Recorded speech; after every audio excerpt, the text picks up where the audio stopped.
I have loved the music of Raymond Scott ever since I was a child. And in fact, I've put a number of his pieces on Quartet San Francisco albums over the years.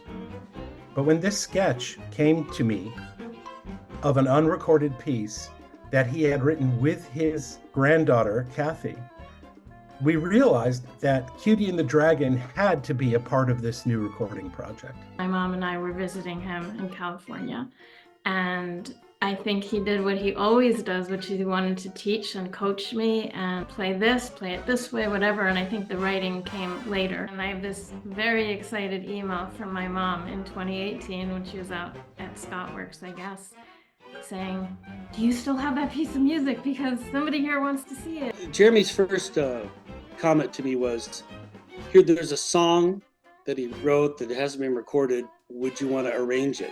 My interpretation of what I saw was not honestly a song, but that's when I, reached out, to the family, said, respectfully, "This is not a song. It's the potential for a song.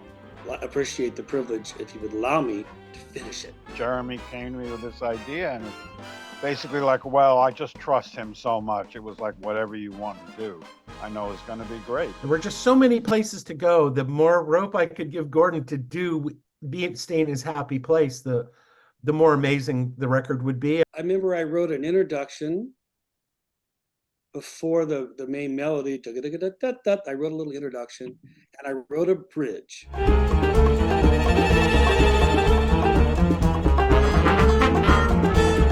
So it just builds and builds all this material that's all derivative of what I saw on that lead sheet.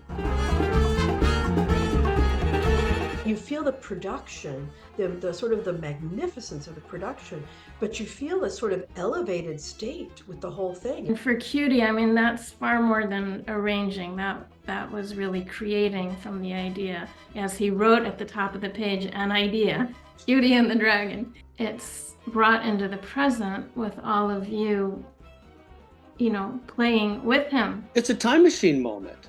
I mean, but I think if I could go back in time and watch the quintet rehearsing and putting it together and be a part of that, and I got a chance to do that. It's often said, "Oh, he was ahead of his time."